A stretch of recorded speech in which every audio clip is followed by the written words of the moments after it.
We're here! 2 days of driving with 1 night in Medford, and we're finally here, and it's perfect.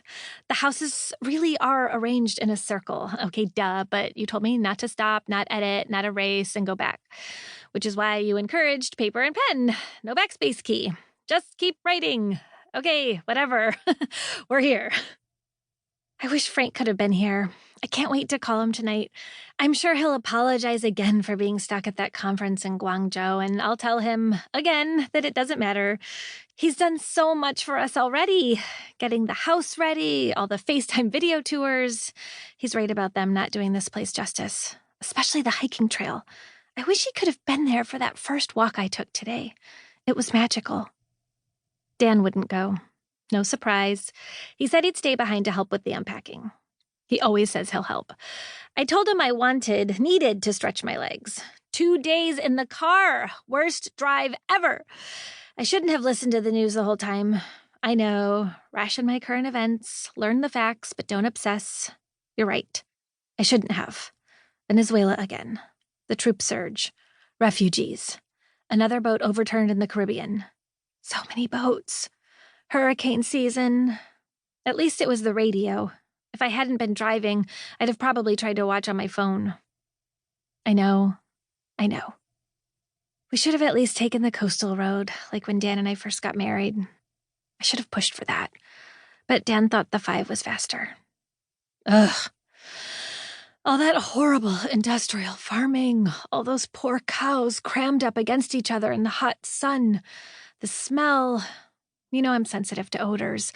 I felt like it was still in my clothes, my hair, up in my nostrils by the time we got here. I had to walk, feel the fresh air, work out the muscles in my neck. I left Dan to do whatever and headed up the marked hiking trail behind our house. It's really easy, a gradual incline with terraced woodblock steps every 100 yards or so. It passes next to our neighbor's house, and I saw her, the old lady. Sorry, older. Her hair was clearly gray. Short, I guess. I couldn't tell from the kitchen window.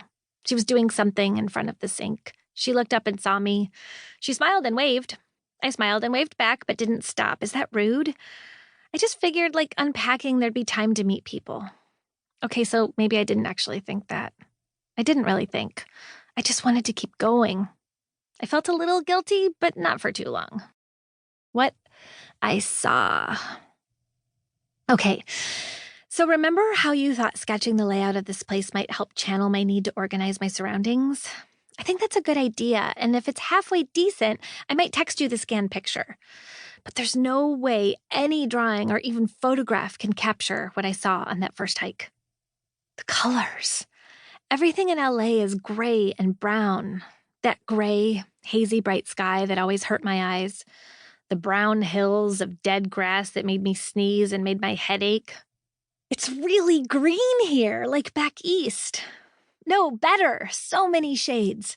Frank told me there'd been a drought here, and I thought I saw a little blonde grass along the freeway, but way out here, it's like a rainbow of green. Bright gold to dark blue, the bushes, the trees. The trees. I remember the first time I went hiking into Mescal Canyon back in LA.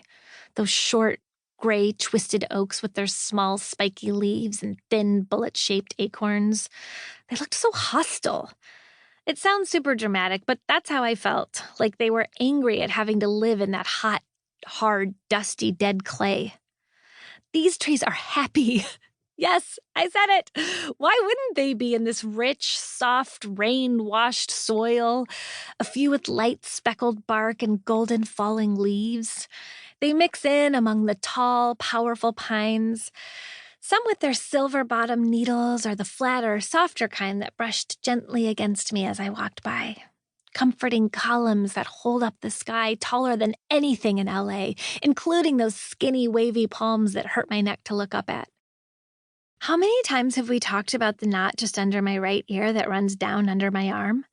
It was gone. No matter how I craned my neck.